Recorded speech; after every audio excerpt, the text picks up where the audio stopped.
Êxodo 11:4. Aleluia. Todo mundo achou? Amém. Disse, pois, Moisés ao faraó: assim diz o Senhor, por volta da meia-noite passarei por todo o Egito, todos os primogênitos do Egito morrerão, desde o filho mais velho do faraó, herdeiro do trono, até o filho mais velho da escrava que trabalha no moinho, e também todas as primeiras crias do gado. Haverá grande pranto em todo o Egito, como nunca houve antes, nem jamais haverá.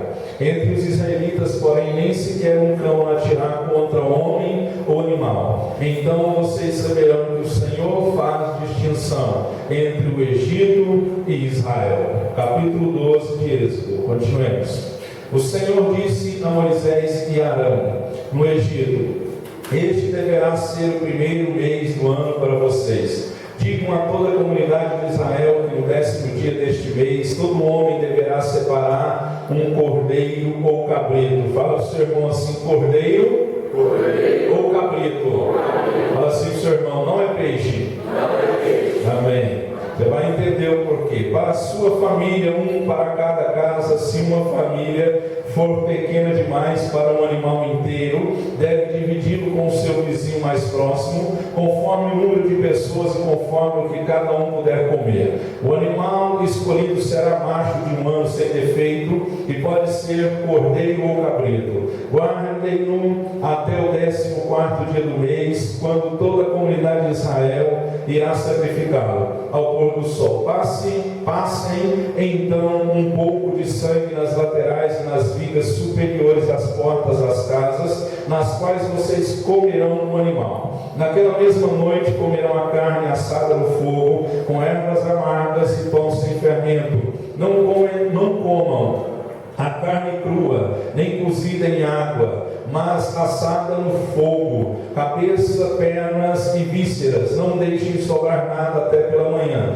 Caso isso aconteça, queimem o que restar. Ao comerem, estejam prontos para sair, cinto no lugar, sandália nos pés e cajado na mão. Comam apressadamente. Esta é a Páscoa do Senhor. Olha o seu irmão e fala para ele assim: esta é a Páscoa do Senhor. Fala assim: essa é a verdadeira Páscoa. Continuemos, capítulo 12, verso 12. Naquela mesma noite passarei pelo Egito e matarei todos os primogênitos, tanto dos homens como dos animais, e executarei juízo sobre todos os deuses do Egito. Eu sou o Senhor. O sangue será um sinal para indicar as casas em que vocês estiverem. Quando eu vir o sangue, passarei adiante. A praga da destruição não os atingirá quando eu ferir o Egito. Este será um memorial que vocês e todos os seus descendentes celebrarão como festa ao Senhor. Só até aqui. Amém? Glória. Se assente. Glória a Deus. Amém?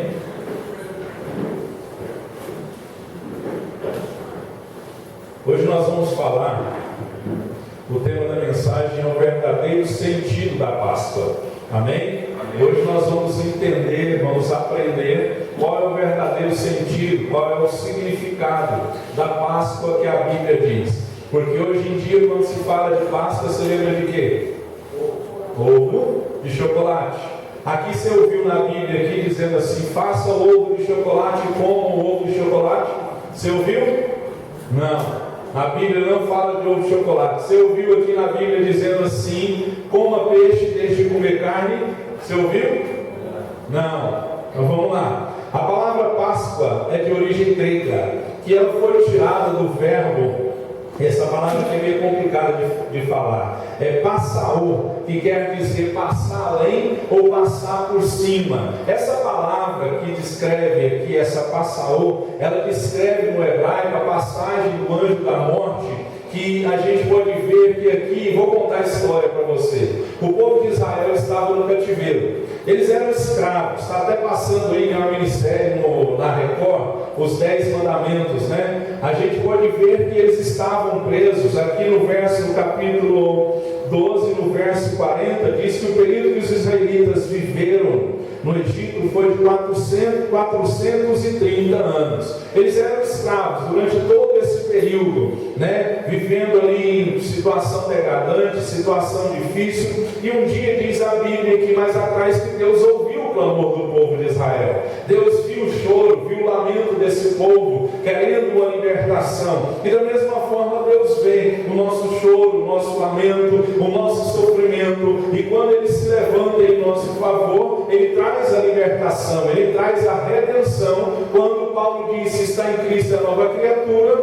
novas coisas virão. E a gente pode ver aqui que a morte ia passar, porque o texto diz aqui que por volta da meia-noite passarei por todo o Egito, todos os primogênitos do Egito morrerão, desde o mais velho do faraó, herdeiro do trono, até o filho mais velho da escrava que trabalha no moinho, e também todas as primeiras crias do gado. O Senhor enviou, levantou um libertador. Vamos ver se você está bom de Bíblia. Quem libertou Israel? Moisés. Fala assim para o seu irmão: o libertador de Israel foi Moisés. Amém? Foi Moisés. Hoje nós vamos aprender, hoje é uma aula, tá bom? Hoje nós não vamos pregar como de costume, nós vamos ensinar, amém? Para que quando vier a próxima Páscoa, você não cometa o erro de ficar sem comer carne, amém? Coma carne, a Bíblia diz que é para comer carne, amém? Você viu aqui na Bíblia? Qual foi a orientação? Mata um cordeiro cabrito, pega o sangue dele, passa por sobre a porta, e quando eu visitar, o anjo da morte visitar e matar todos os primogênitos, onde houver o sangue, eu não vou entrar. Foi isso que nós lemos, não foi? Pergunta para o seu irmão: você crê que a Bíblia é a verdade de Deus? Amém?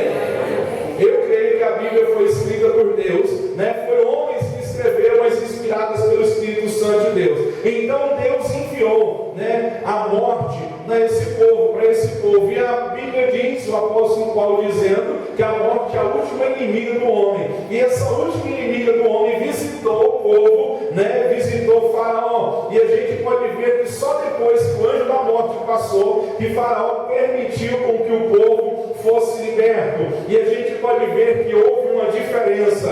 Aqui diz assim: então vocês saberão que o Senhor faz distinção entre o Egito e Israel. Então a gente pode ver que a morte não visitou os hebreus, a morte visitou o Egito. Então essa noite marcou a instituição da Páscoa, que seria a primeira festa nacional do povo de Israel. E a gente pode ver por que Deus houve essa instituição. Ela foi instituída para comemorar o acontecimento da redenção de Israel. O que é redenção? Redenção é salvação, redenção é resgate, redenção é libertação, redenção é auxílio. Então a Páscoa, na realidade, para os hebreus, ela marcou um recomeço para os hebreus. Quando a Páscoa aconteceu na vida dos hebreus, o povo foi unido como uma nação. Então quando o Senhor nos liberta da escravidão, é um novo começo, uma nova vida, um novo dia da nossa vida. Então a Páscoa, segundo a Bíblia, marca o recomeço para os hebreus. Começou uma nação a partir da libertação do cativeiro de Faraó. A partir do momento que você aceita Cristo como Senhor, você começa uma nova vida em Cristo Jesus. Diga amém. Amém. Amém? Pergunta do seu irmão: você já nasceu de novo? Amém? Então comemora-se, para o povo de Israel foi instituída por causa da salvação, da libertação. Ou seja, estava começando um ano religioso, o início de um ano religioso. E na Páscoa, se você prestou atenção aqui, a atenção não é voltada para o coelho, a atenção não é voltada para o ovo de Páscoa, a atenção não é voltada para o chocolate. Na Páscoa do povo de Israel, quando o Senhor instituiu, a Bíblia diz que ela volta-se a atenção para o Cordeiro. A Bíblia diz que em João 1,36 que Jesus é o Cordeiro de Deus que tira o pecado do mundo. Então nós podemos ver, nós vamos estudar os elementos que esse texto diz aqui, os elementos da Páscoa. E o primeiro dele é o Cordeiro. Repita comigo, você vai pôr na sua cabeça que não é peixe, que não é ovo, é Cordeiro. Repita comigo: Cordeiro. Amém?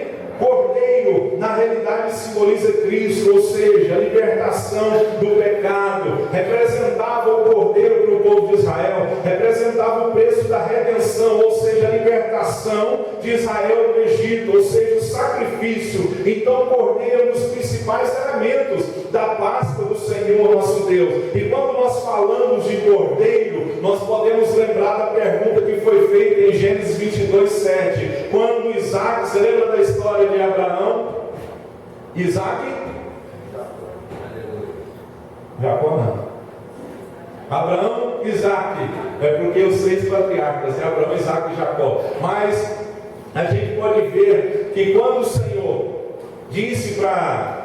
Quem era o pai de Isaac? Abraão? Amém? É que eu esqueci, era só para saber se você estava ligado na fita. É porque me deu branco aqui. Quando o Senhor pediu para Abraão, pega aquele filho que você tanto esperou, que você tanto amou, que você tanto sonhou com ele, pega ele, sobe ao Monte Moriá e o sacrifica ali. E a gente pode ver que ele, quando subia ali, ouviu-se uma pergunta do próprio Isaac. Quando ele estava subindo, ele perguntou: onde está o cordeiro? E o cordeiro ali simbolizava Cristo. E a pergunta de Isaac foi respondida por João Batista em João 1:29, que ele diz aqui: eis o cordeiro de Deus que tira o pecado do mundo. Então, quando Isaac perguntou: meu pai Abraão, onde está o cordeiro? Porque está aqui a lenha, está aqui a faca, está aqui todos os elementos, mas onde está o cordeiro? Eu fico imaginando o coração do pai Abraão, levando o seu filho para ser sacrificado ali. Então, um dos elementos da Páscoa do Senhor é o cordeiro, que simboliza a libertação do pecado, ou seja, simboliza Cristo Jesus. Quando você ouvir falar de cordeiro, você vai lembrar de Jesus, porque o cordeiro é um dos principais elementos da Páscoa. E se você prestou atenção aqui, abra aí a sua Bíblia, deixe aberta no verso do capítulo 12. Deixa a sua Bíblia aberta para que você acompanhe juntamente comigo. O cordeiro, ele teria que ser sem defeito. O verso 5 do capítulo 12 diz assim: um animal escolhido será macho de 1 ano, sem defeito, e pode ser cordeiro ou cabrito. Então o cordeiro foi escolhido, ele foi examinado. Sabe por quantos dias? 4 dias. Por quê? Para garantir se ele estava nas especificações divinas de Deus. E a gente pode ver que Jesus Cristo, ele preenchia esses requisitos para ser o cordeiro de Deus. Sabe por quê? Porque em Mateus 3, o verso do 1 ao 17, diz assim: este é o meu filho amado, em quem eu me comprazo. Então o cordeiro de Deus, Jesus Cristo, ele era sem defeito. Vamos trazer isso para a nossa vida. Quando nós vamos oferecer alguma coisa para Deus, fazer alguma coisa para Deus, não pode ser de qualquer maneira. Nós temos que aprender a dar o melhor para o Senhor. Nós temos que aprender a fazer o melhor para o Senhor. E quantas vezes nós fazemos e damos para o Senhor só o que sobra? Fala assim para o seu irmão: Deus não gosta de sobra. Amém? Aqui teria que ser, o cordeiro foi examinado, ele foi escolhido a dedo durante 4 dias, para que ele garantisse que ele estava de acordo com a vontade de Deus. E Jesus Cristo preencheu esses pré-requisitos. E a gente pode ver que quando ele para ser sacrificado, esse cordeiro, ele não foi quebrado, os ossos desse cordeiro. Se você olhar, abra lá comigo em João 19, livro de João 19, verso 36.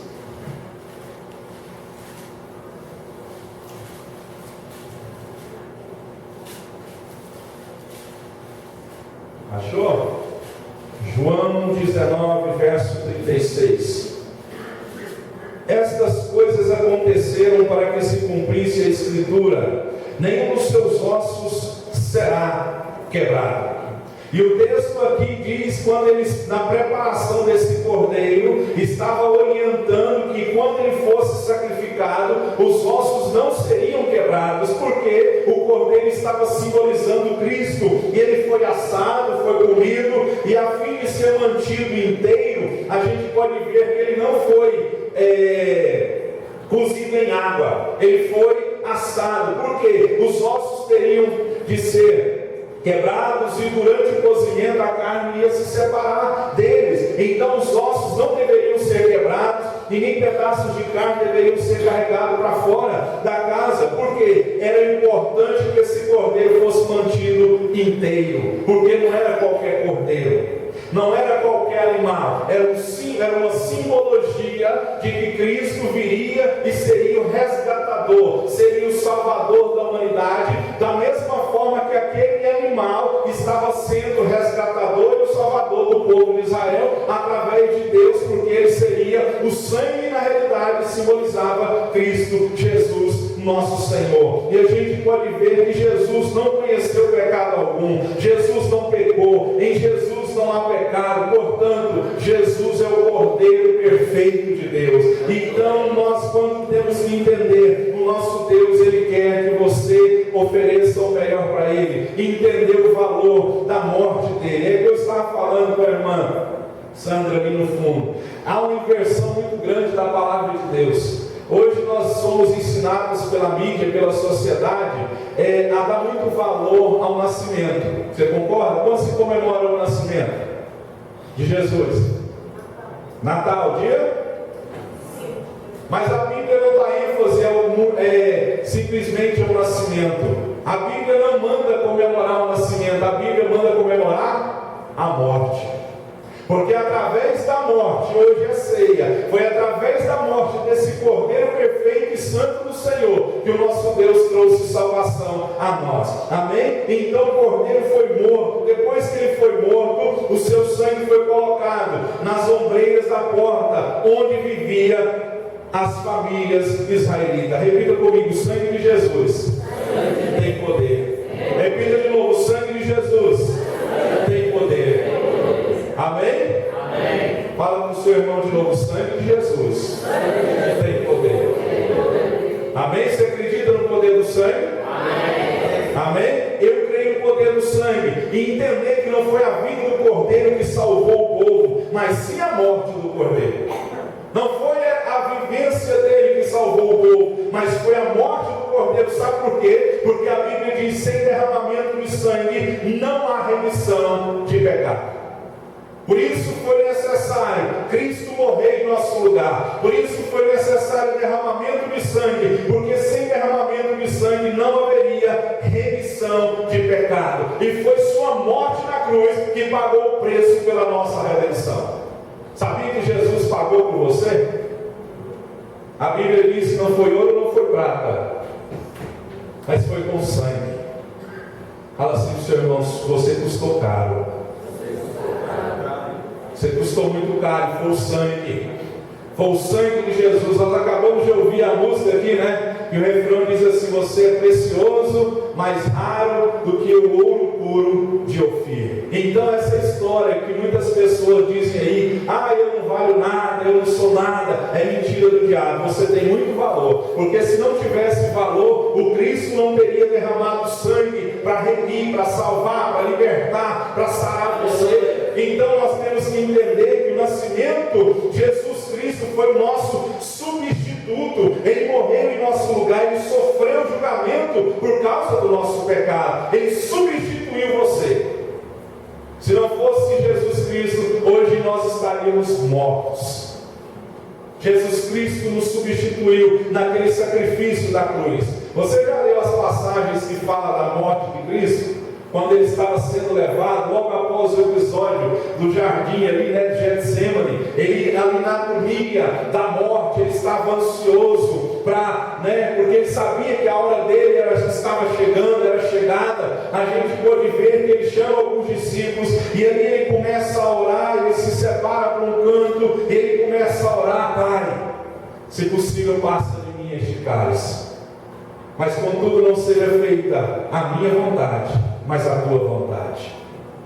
E depois ele começa dizendo: Eli, Eli, lama sabachthani, Deus meu, por que me desamparaste? Canabia, vaca, rabassuri, andecovas. O nosso Deus, quando ele foi levado àquela cruz, ele pensava em você. Foi por você, para salvação não foi um peixe, não foi um coelho, não foi um ovo de chocolate. É bom comer chocolate, não é? Uma delícia. Está ali a Isadora que vende chocolate. Se você quiser comprar chocolate, compra para ela. Levanta mais, Isadora. Faz o chocolate que eu falo para ela assim: vem me visitar, minha filha.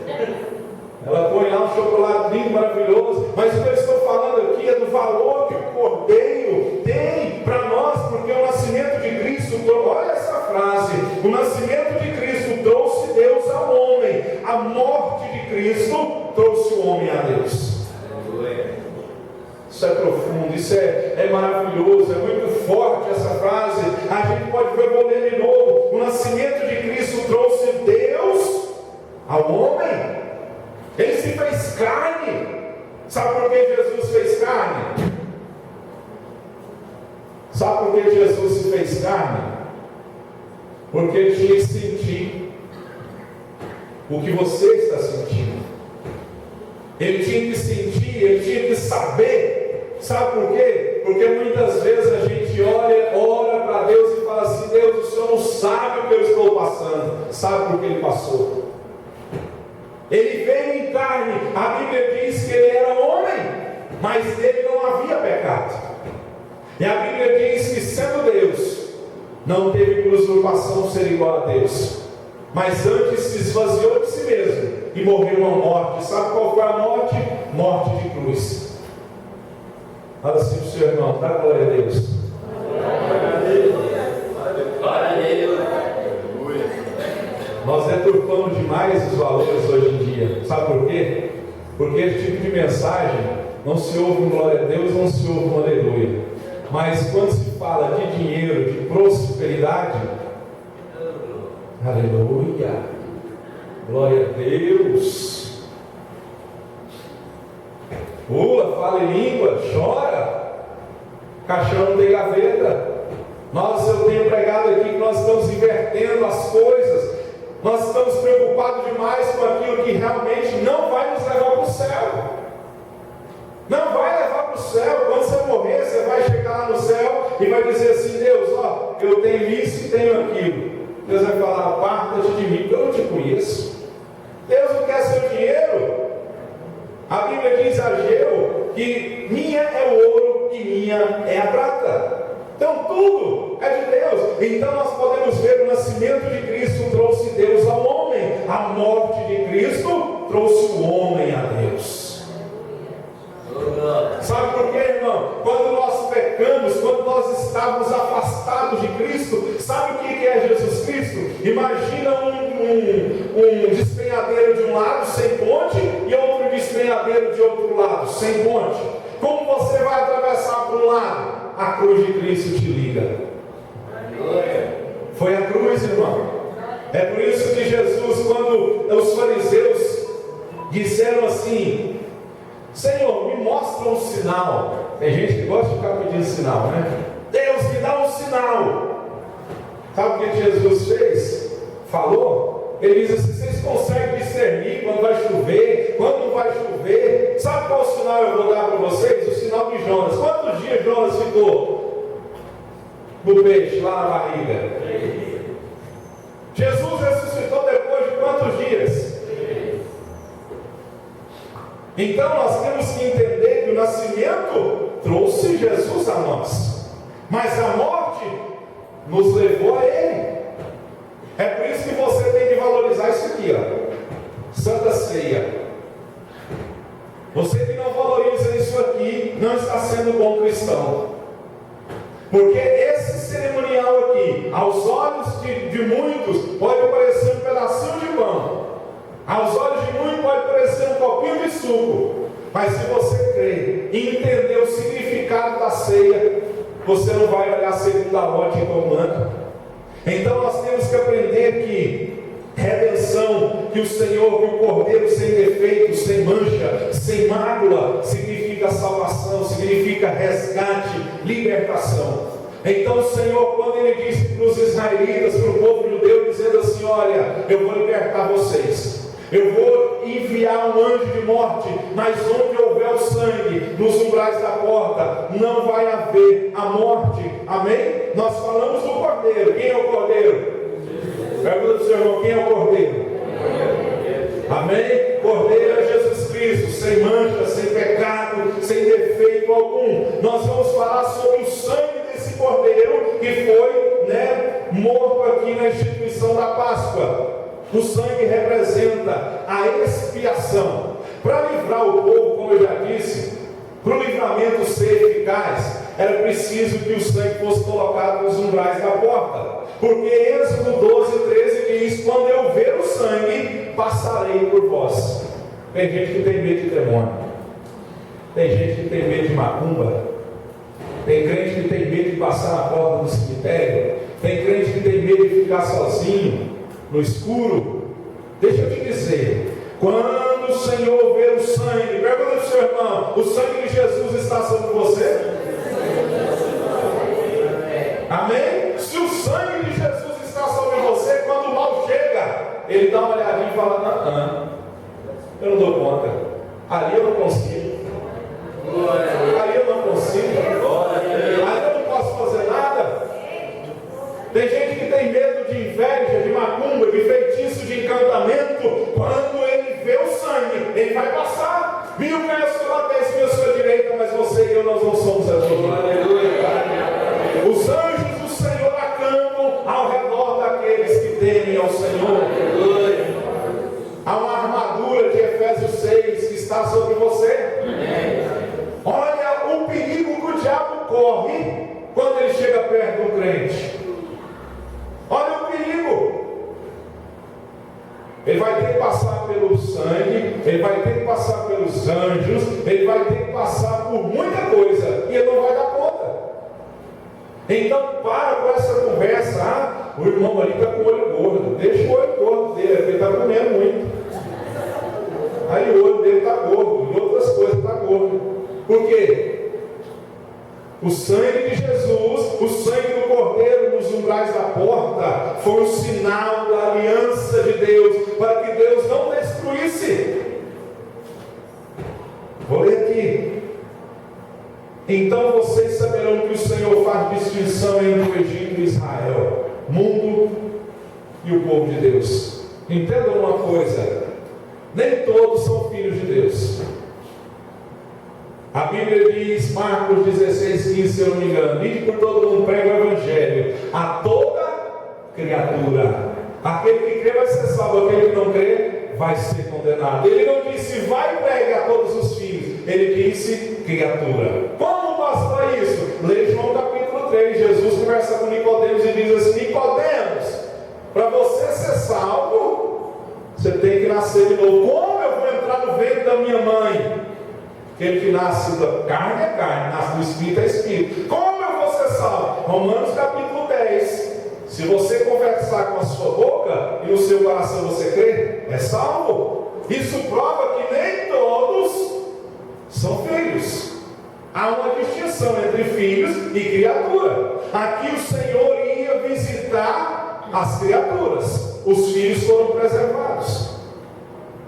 Porque o sangue de Jesus era uma aliança, o sangue do Cordeiro era um sinal da aliança, para que Deus não destruísse. O sangue representa expiação. O que é expiação? Significa que Deus dá. Todas as vezes que você recebe o perdão do Senhor, houve uma expiação, que significa Deus dá o perdão dos pecados àqueles que se arrependem. Fala para o seu irmão: você tem que se arrepender.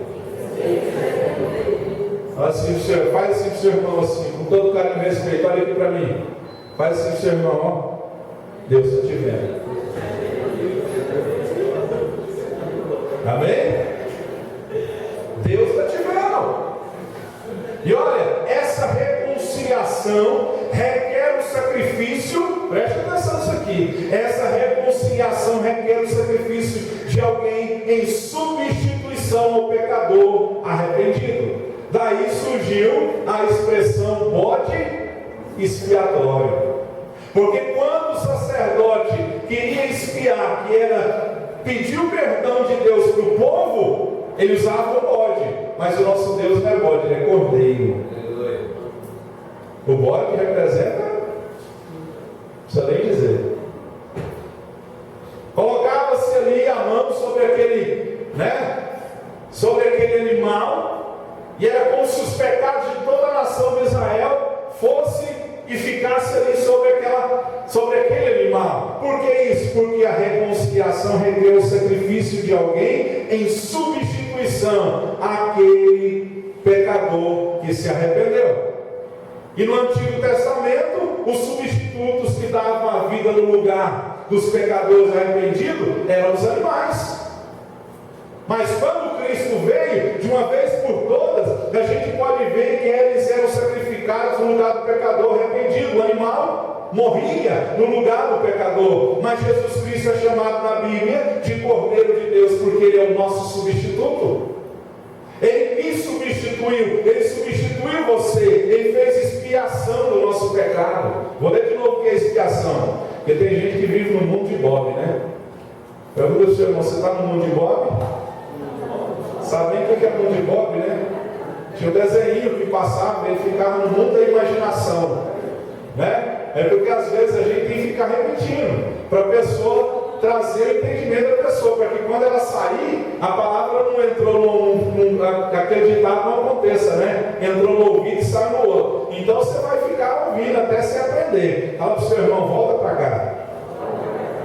Amém?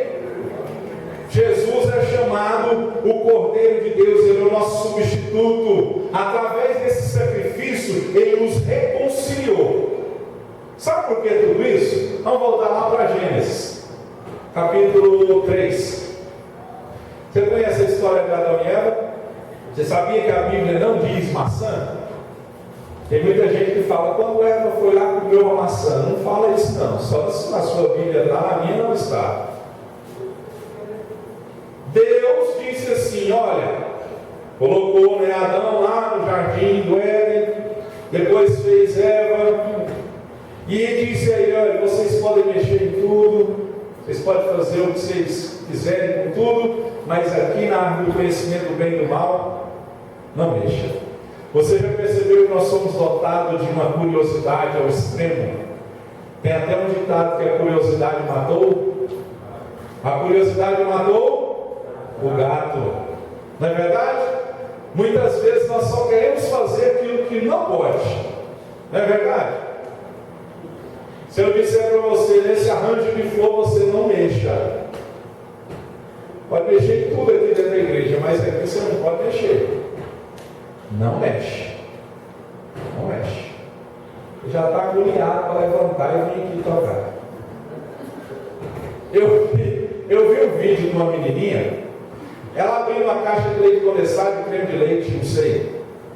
E está escrito nas caixas de leite, de creme de leite, está escrito assim, tem até um picotezinho, né, desenhado na caixa, está escrito assim, corte aqui. E ela olha para a caixa, com a tesoura na mão, corte aqui. Eu vou cortar é aqui, abriu o outro lado, cortou do outro lado. Você não manda em mim? Nós somos desse jeito. Muitas vezes Deus fala assim, faz assim.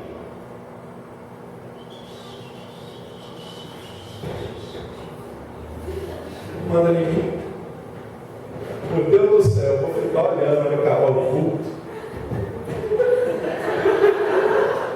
Na hora que acabar o culto, eu vou ficar perto desse jarro. Tenho certeza que tem uns que vai dar uma voltinha. O pastor falou que não pode. Pode, você pode trocar, pode, se você quiser, você não pode levar você. Tá bem? Pronto. Você sabia que toda vez que põe uma lei, se você quebra a lei, você peca? Se eu colocasse uma lei aqui na igreja e assim, não pega. Se pegar, você pegou. Aí tinha. Pastor, esse pastor manda em mim, não. Nem meu pai e minha mãe manda. Amém? Então, Jesus Cristo teve que ser o nosso substituto, porque o ser humano se afastou de Deus desde a criação, desde o jardim do Éden.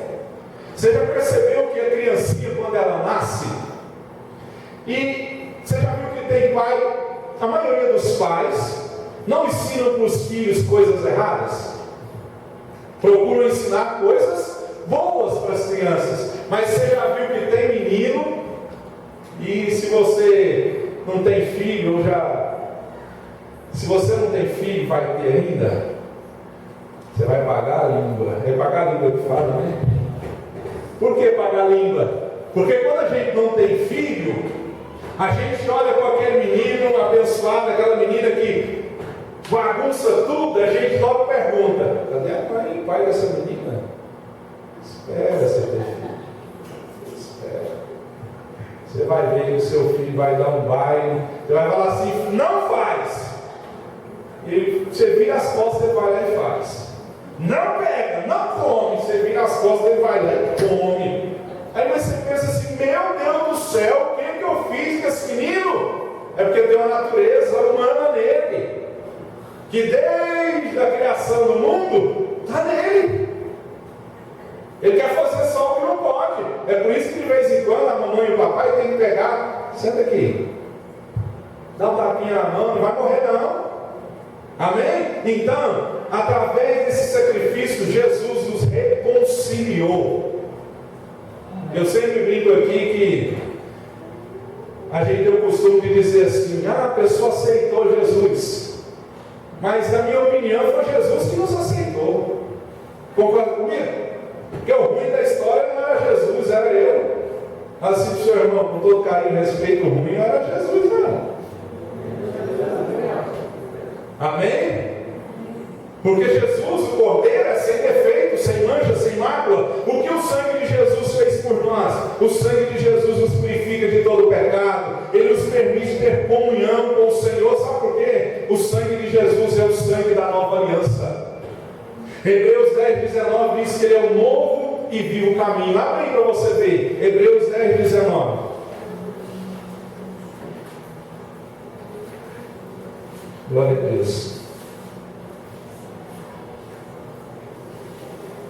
Hebreus capítulo 10, verso 19.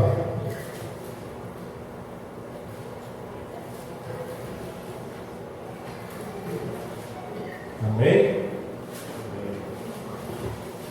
Vou ler, por causa do tempo. Portanto, irmãos, temos plena confiança para entrar no Santo dos Santos, pelo sangue de Jesus, por um novo e vivo caminho que Ele nos abriu, por meio do véu, isto é, do seu corpo. Vou ler novamente. Portanto, irmãos, temos plena confiança para entrar no Santo dos Santos, pelo sangue de Jesus, por um novo e vivo caminho que Ele nos abriu, por meio do véu, isto é, do seu corpo.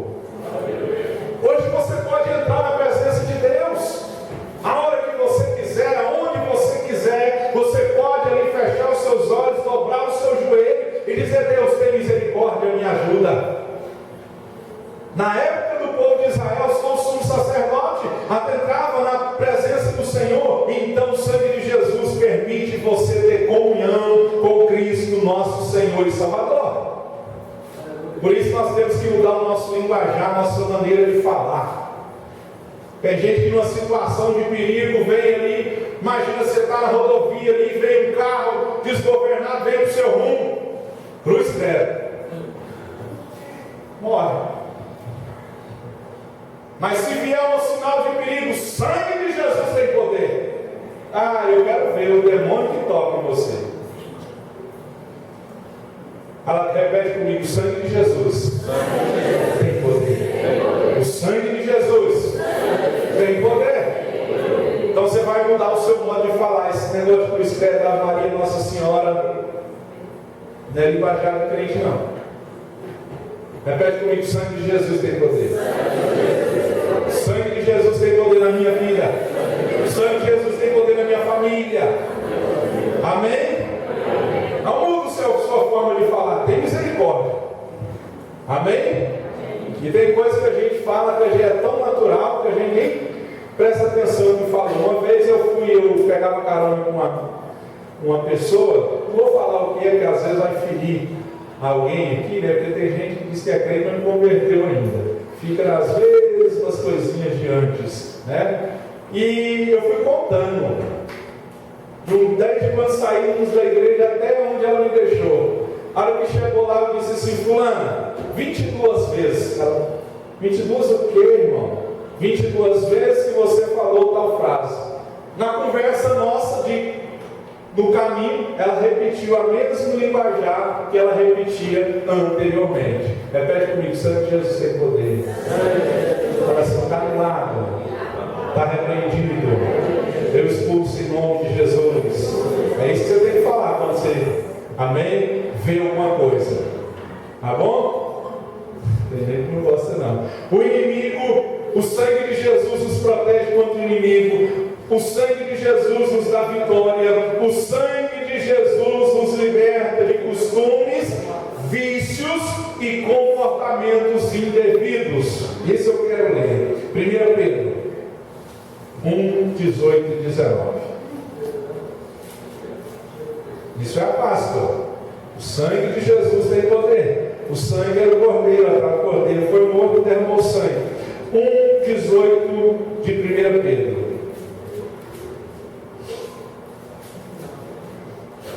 Amém?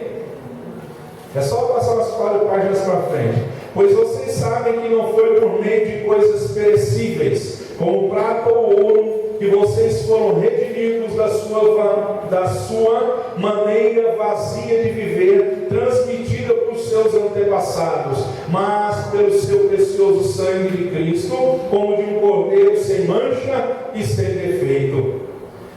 Não foi com ouro, não foi com prata, que você e eu fomos resgatados da nossa maneira vazia de viver, transmitida por nossos antepassados. Já aconteceu isso com você? Quando você se converteu, aquilo que você achava que era certo, a Bíblia dizia que era errado? Já aconteceu? Aquilo que você achava que podia, a Bíblia dizia que não podia? O nosso Deus nos liberta de costumes. O sangue de Jesus, Ele nos liberta de costumes errôneos, de vícios, de comportamentos que são indevidos. Paulo diz: todas as coisas me são lícitas, mas nem todas me convêm. Amém? Eu li uma frase que dizia, volto a repetir: nem tudo que dá certo é certo. Amém? Nem tudo que dá certo é certo. Cuidado, hein? Às vezes você está dizendo assim: nossa, estou na vontade de Deus. Nem tudo que dá certo é certo.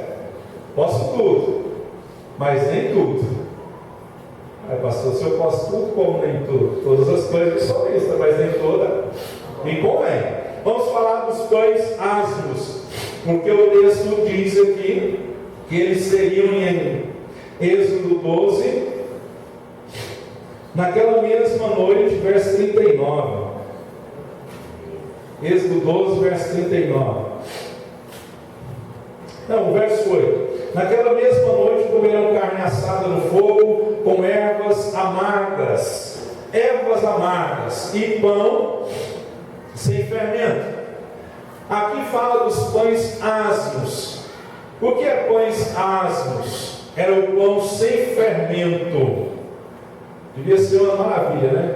Pão sem fermento. Por que sem fermento? Não havia tempo para deixar o pão crescer. Você concorda comigo que ele estava fugindo? Porque aqui o texto diz aqui: ao comerem, estejam prontos para sair, cinto no lugar, sandália nos pés e cajado na mão. Comam apressadamente. Essa é a Páscoa do Senhor.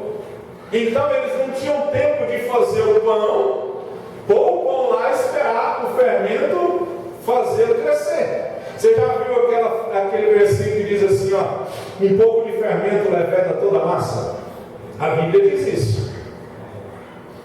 Esse versículo muitas pessoas usam, né, para dar um puxão de orelha, o fofoqueiro, que conversa demais, que um pouquinho de fermento vai levedar toda a massa. Eu sempre falo aqui: sem lenha o fogo vai apagar. Aqui a gente pode ver que os pães asmos, eles eram sem fermento por 2 motivos. Não tinha tempo para deixar o pão crescer. E o segundo, para os judeus, o fermento era um símbolo de impureza, era um símbolo de pecado. Então, durante uma semana depois da Páscoa, eles deveriam comer pães asmos.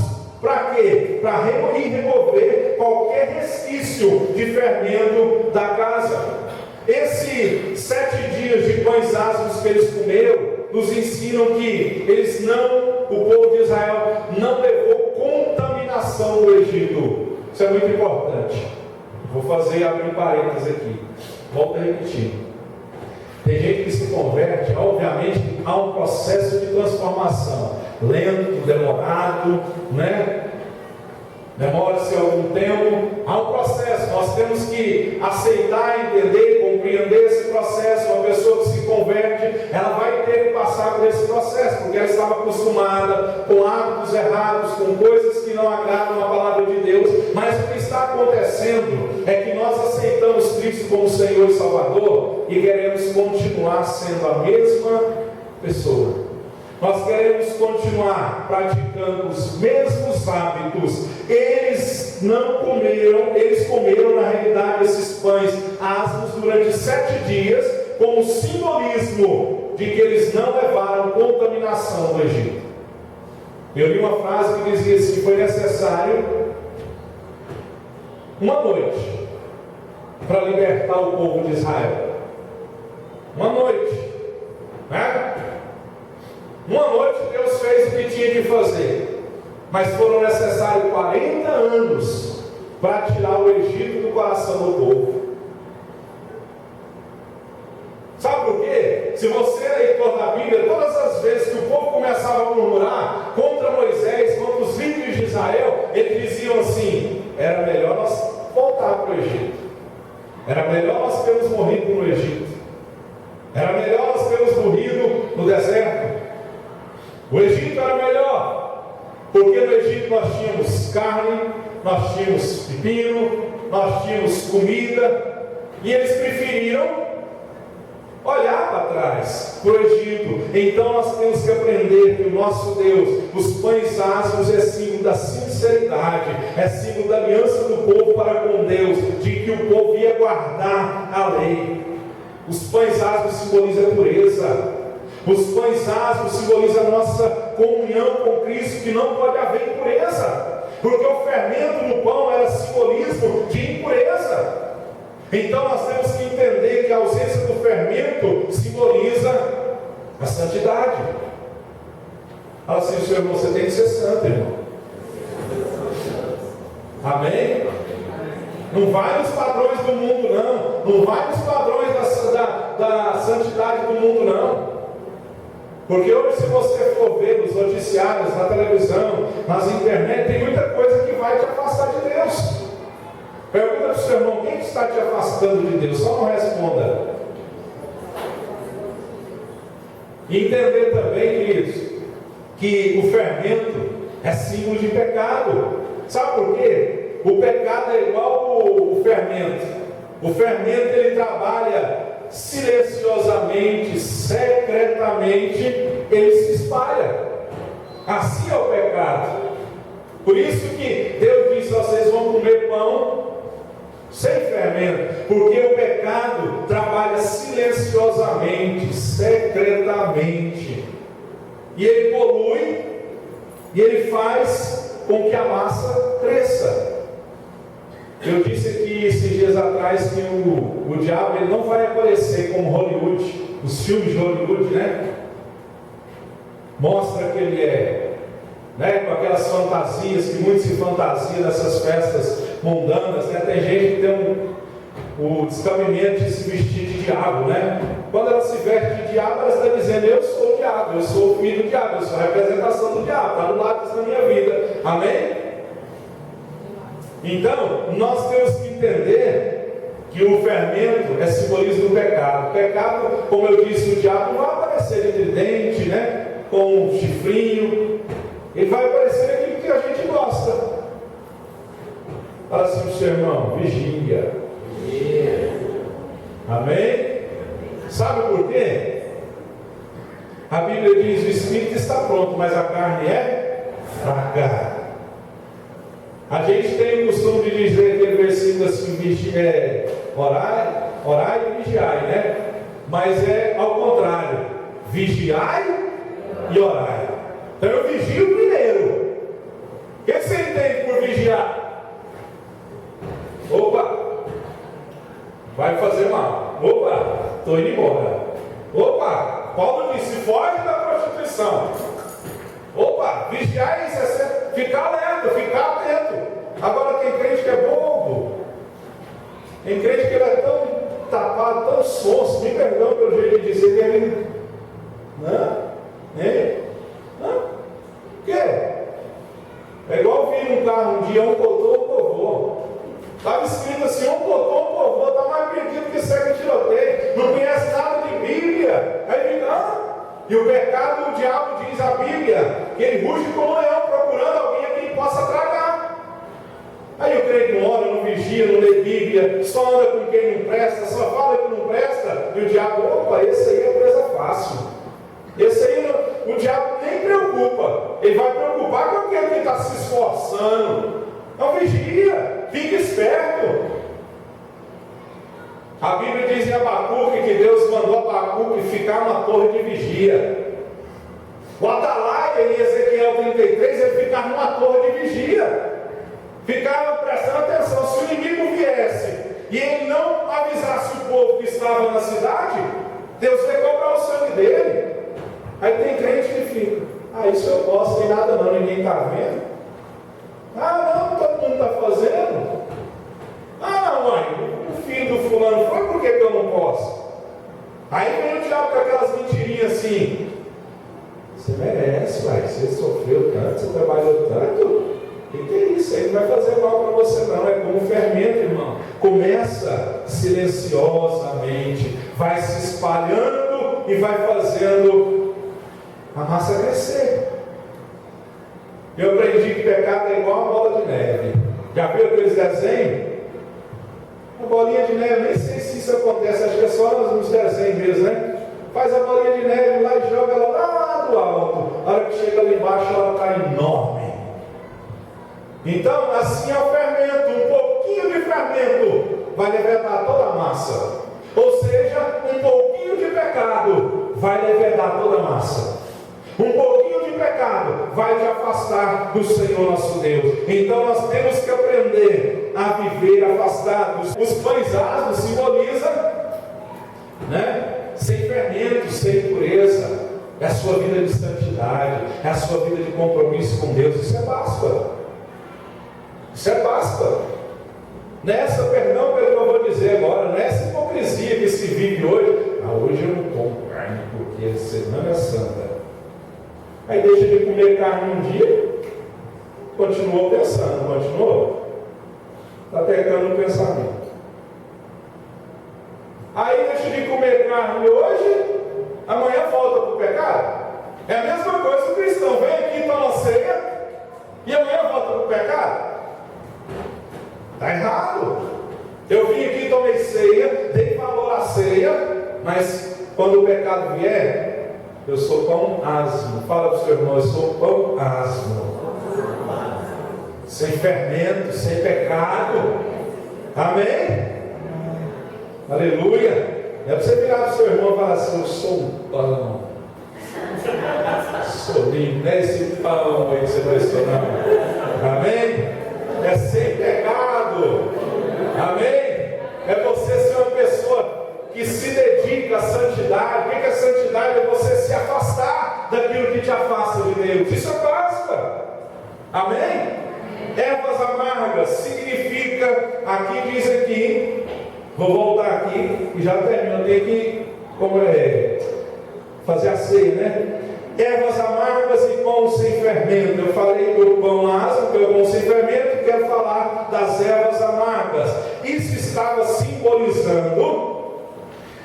Eles tinham que comer essa erva amarga, quase que não sai, para eles lembrarem dos anos de escravidão que eles passaram 430 anos nas mãos de Faraó, e simbolizava também, a dor que Cristo ia passar. Hoje nós, todas as vezes que nós celebramos a ceia, nós relembramos o grande feito que o Cordeiro de Deus fez por nós. Amém? Deu para entender o que é a amarga? Você vai esperar um pouquinho aí. A Páscoa nos dias de hoje, ela foi instituída como está hoje pelo Concílio de Niceia em 325 depois de Cristo. É uma festa anual da Igreja Católica Romana que comemora a ressurreição de Cristo, e os símbolos são o coelho, substituíram o cordeiro pelo coelho como símbolo de fecundidade, porque o coelho, ele chega a produzir aproximadamente 110 filhotes por ano. Isso apareceu, essa instituição do coelho. E é interessante, é uma coisa, perdão pelo que eu vou dizer, é só parar para pensar. Coelho bota ovo? Bota ovo, coelho? Não? Para para pensar. Para o seu irmão, pensa. Amém?